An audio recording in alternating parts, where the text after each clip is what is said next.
അപ്പോൾ പേഴ്സണലി എന്നോട് അതിനോട് സെൻസർഷിപ്പിനോട് നിങ്ങൾക്ക് എന്താണ് താല്പര്യം എന്ന് ചോദിച്ചാൽ ആസ് എ ക്രിയേറ്റീവ് ആർട്ടിസ്റ്റ് എനിക്ക് അതിനോട് ബുദ്ധിമുട്ടുണ്ട്, എതിർപ്പുണ്ട്. സിനിമ എന്ന് പറയുന്ന ബിഗ് മീഡിയ ആണ്, ഒരുപാട് പേര് ഇൻഫ്ലുവൻസ് ചെയ്യാൻ സാധിക്കുന്ന ഒരു മീഡിയ ആണ്.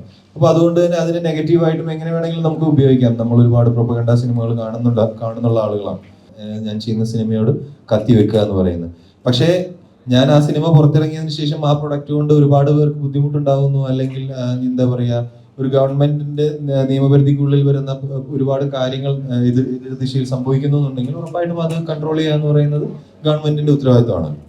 ഒരു ക്രിയേറ്റർ സിനിമകളിൽ അതിന്റെ സ്വാതന്ത്ര്യം എന്ന് പറഞ്ഞ ഒരു തിരക്കഥാകൃത്തിന്റെ സംവിധായകരുമാണ് തീരുമാനിക്കുന്നത്. എന്റെ സിനിമ എങ്ങനെ വേണം, എന്റെ ഔട്ട് എങ്ങനെ വേണം എന്ന് തീരുമാനിക്കുന്നത് എന്റെ റൈറ്ററും ഡയറക്ടറുമാണ്. പക്ഷെ അത് കത്രിയെ വീഴുമ്പോൾ ശരിക്കും പറഞ്ഞാൽ എന്റെ സ്വാതന്ത്ര്യം നശിക്കുകയാണ്. ഒരു ഡയറക്ടർ എന്നൊരു ക്രിയേറ്റീവ് പേഴ്സൺ എന്ന ലെവലിൽ ചോദിക്കുക, ഈ സെൻസർഷിപ്പ് അല്ലെങ്കിൽ അതിൽ കത്രിയ വെക്കുന്ന പരിപാടി മോശമാണ്. സെൻസർഷിപ്പ് എന്ന് പറയുന്നത് നമ്മളുടെ ഗവൺമെന്റ് ഏർപ്പെടുത്തിയിട്ടുള്ള ഒരു പരിപാടിയാണല്ലോ.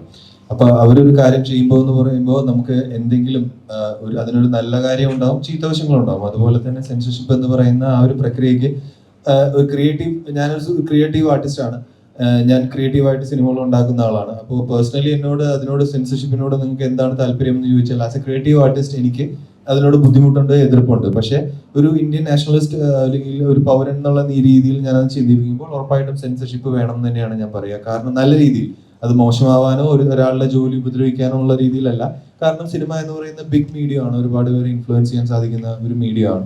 അപ്പോൾ അതുകൊണ്ട് തന്നെ അതിനെ നെഗറ്റീവായിട്ടും എങ്ങനെ വേണമെങ്കിലും നമുക്ക് ഉപയോഗിക്കാം. നമ്മൾ ഒരുപാട് പ്രൊപ്പഗണ്ട സിനിമകൾ കാണുന്നുള്ള ആളുകളാണ്. സോ അതുകൊണ്ട് തന്നെ സെൻസർഷിപ്പിന് അതിൻ്റെതായ നല്ല വശങ്ങളും ദൂഷ്യവശങ്ങളും. അതാണ് ഞാൻ നേരത്തെ പറഞ്ഞത്, ആവിഷ്കാര സ്വാതന്ത്ര്യമുള്ള ആർട്ടിസ്റ്റ് എന്നുള്ള നിലയിൽ എനിക്ക് അതിനോട് സെൻസർഷിപ്പിനോട് ഭയങ്കര എതിർപ്പാണ്. ഞാൻ ചെയ്യുന്ന സിനിമയോട് കത്തി വെക്കുക എന്ന് പറയുന്നത്. പക്ഷേ ഞാൻ ആ സിനിമ പുറത്തിറങ്ങിയതിന് ശേഷം ആ പ്രൊഡക്റ്റ് കൊണ്ട് ഒരുപാട് പേർക്ക് ബുദ്ധിമുട്ടുണ്ടാകുന്നു, അല്ലെങ്കിൽ എന്താ പറയുക, ഒരു ഗവൺമെന്റിന്റെ നിയമപരിധിക്കുള്ളിൽ വരുന്ന ഒരുപാട് കാര്യങ്ങൾ എതിർ ദിശയിൽ സംഭവിക്കുന്നു എന്നുണ്ടെങ്കിൽ ഉറപ്പായിട്ടും അത് കൺട്രോൾ ചെയ്യുക എന്ന് പറയുന്നത് ഗവൺമെന്റിന്റെ ഉത്തരവാദിത്തമാണ്.